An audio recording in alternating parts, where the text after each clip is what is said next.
آباد نہیں ہو پا رہی ہے، اس پر بات کروں گا میں۔ تو جب اس مسجد کی بنیاد ڈالی گئی، 5 سال 6 سال 7 سال کا عرصہ گزرا، تو اس مسجد میں چونکہ ایمان لانے والے صحابہ کی تعداد بڑھنے لگی اور پھر مسجد کی جگہ کم پڑ گئی۔ جب مسجد کی جگہ کم پڑی تو اللہ کے نبی علیہ السلام نے مشورہ کیا اور صحابہ نے بھی بڑھ چڑھ کر حصہ لیا اور یہ کہا کہ اس مسجد کو تھوڑی وسیع کی جائے، بڑی کی جائے۔ جیسے آج آپ کے گاؤں میں مسجد کے توسیع کے کام کے لیے جلسے ہوتے ہیں، نوجوان اس کو بڑھانے کے لیے محنتیں کر رہے ہیں، تو اس وقت جب بات آئی سامنے کہ اس مسجد کو تھوڑی اور چوڑی کی جائے، تو اس کی چوڑائی جہاں 35 فٹ تھی تو اس کی چوڑائی 20 فٹ اور بڑھانے کی بات ہوئی، اور لمبائی جہاں 30 فٹ تھی تو 15 فٹ اور بڑھانے کی بات ہوئی۔ تو جو زمین تھی، جو باقی اور زمین جو بڑھی بعد میں، تو حضرت عثمان رضی اللہ تعالی عنہ انہوں نے ٹوٹل زمین کو خرید کر مسجد میں وقف کیا، مسجد میں دان دیا کہ لیجئے۔ تو حضرت عثمان غنی رضی اللہ تعالی عنہ نے مسجد کی زمین خریدی اور اس مسجد کی وسعت کا کام ہوا، وہ مسجد بڑھائی گئی۔ اسی طریقے پر ہر ایک زمانے میں حضرت عمر فاروق کے زمانے میں وہ مسجد بڑھی، اور اسی طرح آگے بڑھتے گئے حضرت عثمان کے دور میں، اور دیگر صحابہ اور دیگر بعد میں آنے والے مسلم حکمرانوں نے اس مسجد کی توسیع کا کام کیا۔ تو بہرکیف کبھی کبھی مسجد ناکافی ہوتی ہے تو اس کو وسیع کرنے کے لیے اس کو بڑھاتے، لیکن الحمدللہ یہ آپ کی بستی کے لیے بڑی خوشی کی بات یہ ہے کہ آپ کی مسجد میں نمازیوں کی تعداد بڑھی ہے، جس سے آپ مسجد کو بڑھانا چاہتے ہیں۔ بڑھائیے اور بڑھائیے تاکہ کل قیامت میں سینہ تان کر کہہ سکیں کہ اللہ ایسے فساد اور ایسے بگاڑ کے وقت میں ہم نے مسجد بڑی اس لیے کی چونکہ ہمارے نمازی بڑھ گئے تھے۔ تو یہ آپ کا عمل، آپ کی مسجد کے اندر توسیع کا کام، یہ کل قیامت میں ممکن ہے اگر آپ کی نیت صحیح ہو تو یہ نجات کا ذریعہ بھی آپ کے لیے بن سکتا ہے۔ اس لیے بہت مبارک کام ہے جو آدمی مسجد بنانے میں تعاون پیش کرتا ہے، جو آدمی مسجد بنانے میں بڑھ چڑھ کر حصہ لیتا ہے، تو وہ بہت ہی خوش نصیب انسان ہے۔ آپ 100 200 300 400 500 روپے کا گوشت لا کر کھا کر ہضم ہو جائے گا، صبح آپ بیت الخلاء میں اس کو چلا جائیں گے تو وہ چیزیں وہاں پر صاف کر کے آ جائیں گے، لیکن آپ نے 500 سے 1000 روپے سے 100 200 روپے سے اگر کسی مسجد کی تعمیر میں آپ حصہ لیتے ہیں تو یہ چیزیں ضائع نہیں ہوتی، بلکہ یہ اللہ کے اکاؤنٹ پہ لکھا جاتا۔ رب قرآن کریم میں کہتا ہے ما عندکم ینفد وما عند اللہ باق، جو تمہارے پاس ہے وہ ختم ہونے والا ہے، اور جو تم نے وما عند اللہ باق، اور جو اللہ کے پاس جمع ہو گیا، اللہ کے پاس کوئی کیسے بھیجتا ہے پیسہ اور دولت؟ وہ نیکی کی شکل میں جاتی، جیسے آپ نے یہاں پر کچھ پیش کیا ہے، تعاون کیا ہے، یہ آپ کا بیکار نہیں جائے گا، بلکہ وہ اللہ کے پاس جمع ہو گیا ہے۔ یہ میں نہیں کہہ رہا، یہ رب کا قرآن کہہ رہا۔ جناب محمد رسول اللہ صلی اللہ علیہ وسلم کی حدیث مبارکہ کہتی من بنا للہ مسجدا بن اللہ لہ بیتا فی الجنہ۔ آپ دنیا میں جس اعتبار سے مسجد بناتے ہیں، اللہ تبارک و تعالیٰ کل قیامت میں جنت میں آپ کے لیے اسی طرح کا محل تعمیر کر کے آپ کو دے گا۔ میرے بھائیوں، کبھی کبھی بہت دکھ بھی ہوتا کہ آدمی اپنی عبادت خانے کی تعمیر کے لیے کروڑوں روپے جمع کر لیتا ہے۔ ابھی ہمارے بھارت کے اندر ہماری مسجد کو شہید کر کے ایک بت خانہ بنایا گیا، تقریباً 5,000 کروڑ روپے جمع ہوئے بنانے کے لیے اس مندر کو،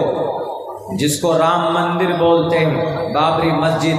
تھی پہلے، وہاں پر اس کو شہید کر کے یہ پیسہ دان کر کے وہ پیسے آئے۔ حالانکہ مندر بنانے پر کل قیامت میں کوئی اجر ہے؟ کوئی اجر نہیں ہے، نہ ویدوں میں ہے، نہ رام مندر کے ماننے والوں کی کسی شاستر کے اندر ہے کہ تم اگر تم مندر بناؤ گے تو تم کو سورگ کے اندر کوئی بڑا مقام و مرتبہ دیا جائے گا۔ لیکن مسجد بنانے پر ضرور ہے، مسجد بنانے پر ان کے گرنتھوں میں بھی ہے کہ ہیتو برہمگتستان تی ستسنگت نردان وچارتوشا، کہا گیا ہے کہ ایشور کے نام کو جپنے کے لیے جو جس جگہ پر ستسنگ کی جاتی ہے، یعنی ایشور کی عبادت کی جاتی ہے، وہ جگہ قابل مبارک ہے، اس لیے کہ اس جگہ پر انسان کو شانتی ملتی، اس جگہ پر انسان کو، جس جگہ پر ایشور کا نام لیا جائے وہ جگہ امن کی جگہ ہے۔ جس جگہ پر پرماتما کا نام جپا جائے، اور مسجد میں ہم لوگ کیا کرتے ہیں؟ مسجد میں ہم لوگ صرف اللہ کا نام لیتے، مسجد میں صرف ہم لوگ اللہ کی عبادت کرتے، دوسرا اور کوئی کام مسجد میں نہیں ہوتا، یعنی اللہ کی بندگی کے لیے، اللہ تبارک و تعالی ہی کے تعلق سے ان کی کتابیں سننے، سنانے، پڑھنے، پڑھانے کے لیے مدارس بنتے ہیں، مکاتب چلائے جاتے ہیں۔ بلکہ اللہ کے نبی علیہ السلام نے مدینۃ المنورہ میں بیٹھ کر وہاں کے پتھر پر بیٹھ کر محمد علیہ السلام نے دنیا کے تمام امور کے فیصلے کیے، سیاست ہو، سماجی کام ہو، ملی کام ہو، قوم کے لیے اگر کوئی بھی کام ہوتا تھا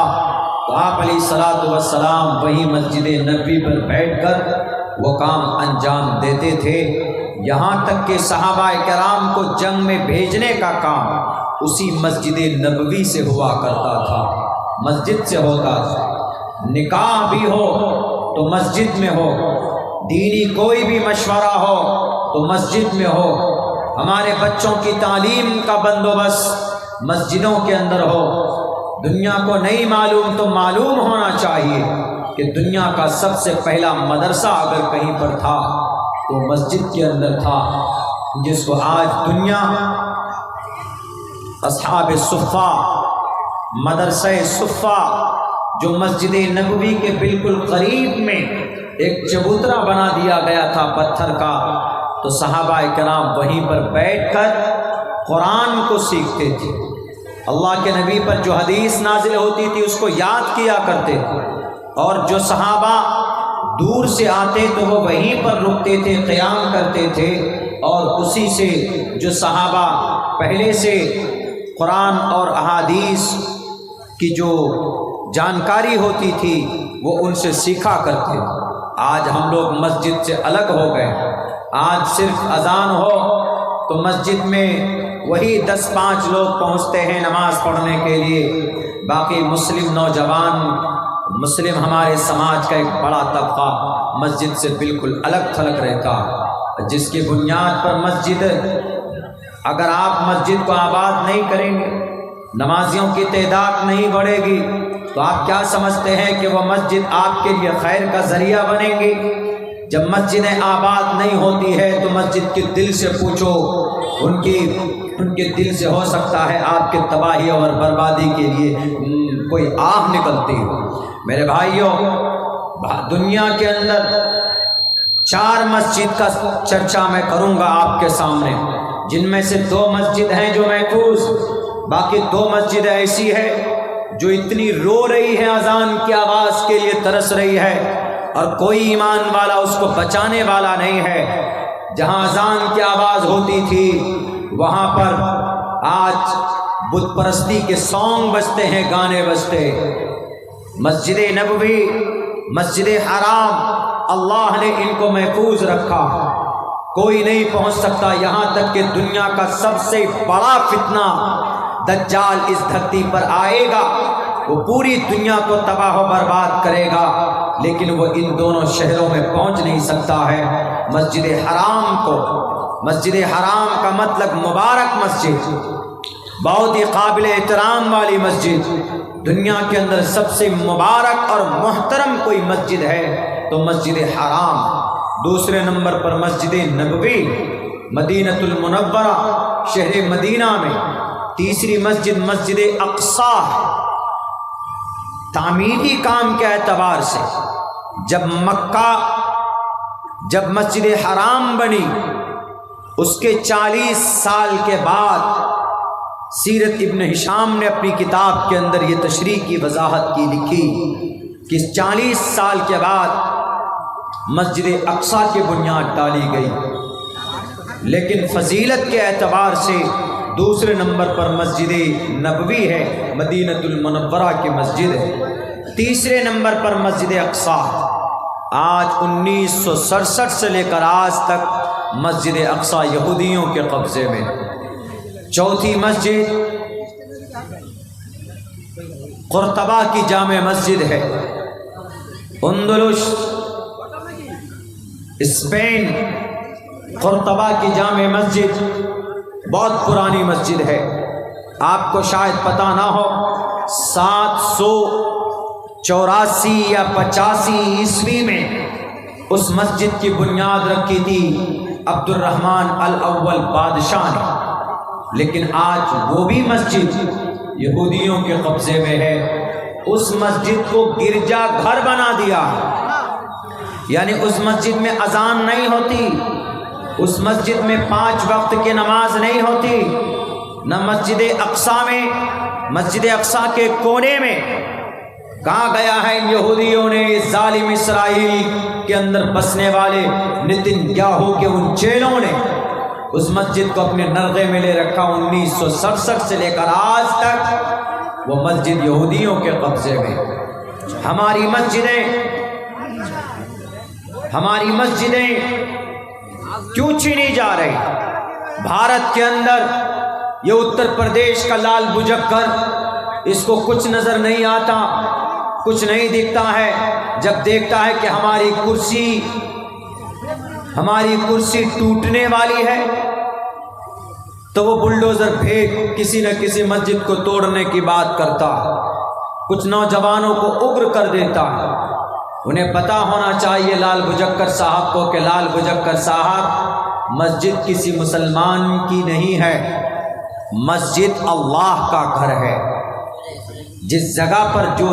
زمین مسجد کی ہے وہ اللہ کی ہو جاتی ہے، اور اللہ کو پوری دنیا میں سب سے مبارک اور پسندیدہ کوئی جگہ ہے تو وہ صرف مسجد ہے۔ ان احب البلاد الی اللہ مساجدها، تمام شہروں میں، تمام جگہوں میں، بلکہ روئے زمین پر رب کو اگر کوئی جگہ پسند ہے تو وہ مسجد، اور سب سے زیادہ ناپسند کوئی جگہ ہے اللہ کو تو مارکیٹ ہے اور بازار ہے، جہاں پر ہم لوگ اپنا مبارک اور اپنا قیمتی وقت ضائع کر دیتے۔ میرے بھائیوں، اس کو پتہ ہونا چاہیے کہ یہ جو مسجد ہے یہ اللہ کا ہے۔ جس دن مسجد بنانے کے لیے کسی بندے نے زمین مسجد کے نام کی، وہ زمین وقف ہو گئی۔ وہ زمین وقف کا مطلب ڈونیٹ کر دینا، قربان کر دینا، کس کے لیے؟ اللہ کے لیے۔ مسجد ہے تو اللہ کے لیے، یا اگر کوئی زمین کسی مدرسے کے لیے، کسی مکتب کے لیے دے دی گئی تو وہ اللہ کے مخلوق کے لیے، اللہ کے بندوں کے فائدے کے لیے،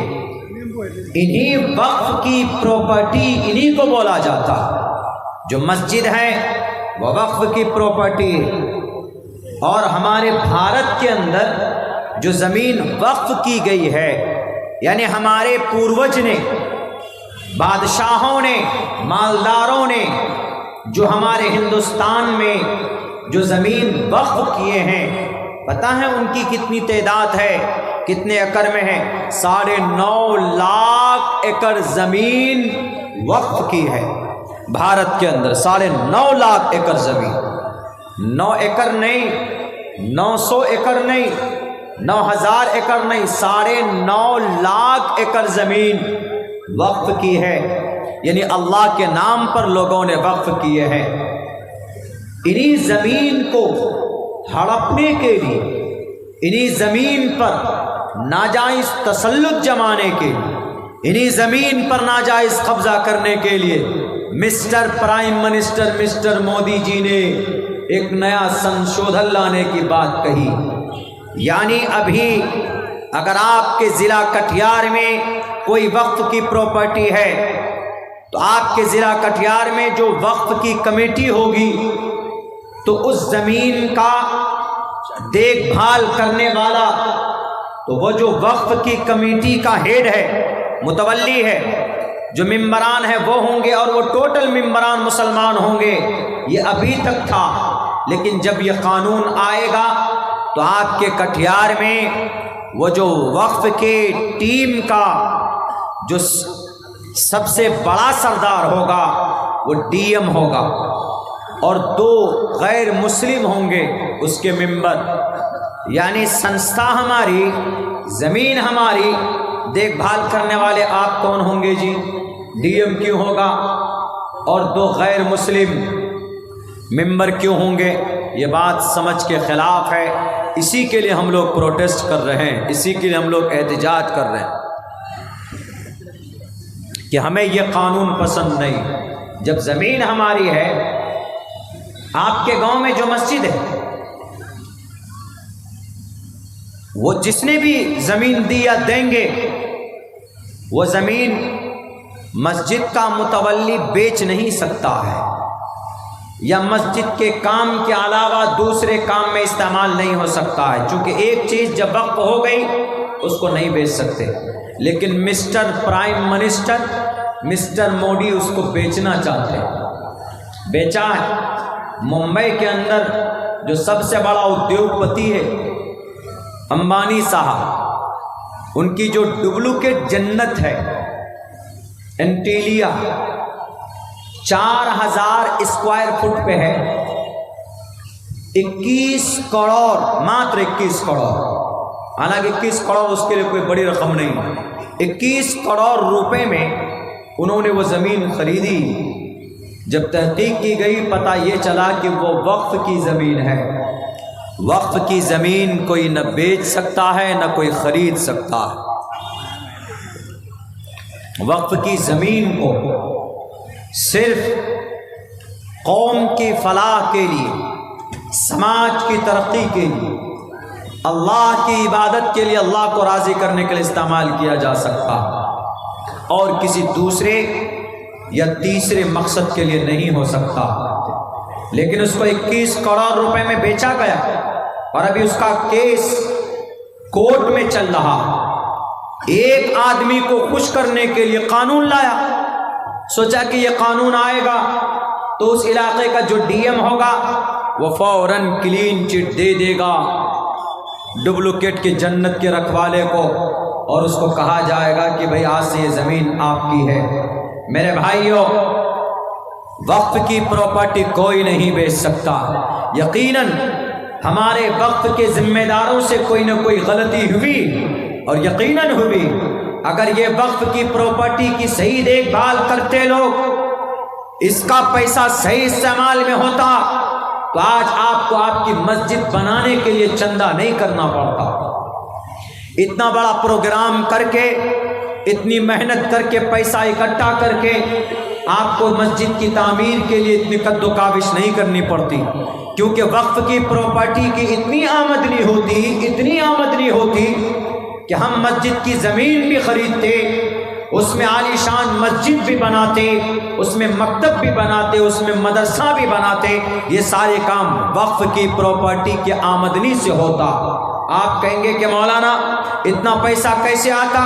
میں آنکڑا آپ کے سامنے رکھتا ہوں، پیش کرتا ہوں۔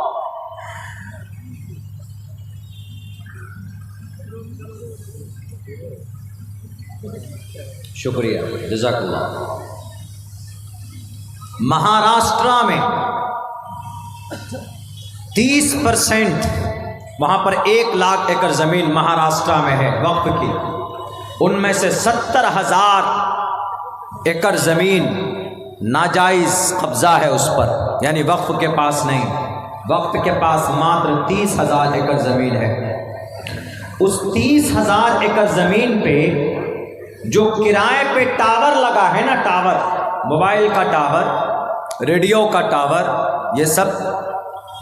اس ٹاور سے جو کرایہ آتا ہے سالانہ 30,000 ایکڑ زمین میں کہیں کہیں ہے، وہ پوری 30,000 زمین پر نہیں ہے لیکن کہیں کہیں پر ہے، تو اس سے جو پیسے آتے ہیں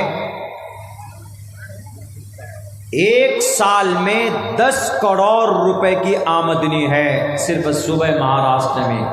وقف کی پراپرٹی۔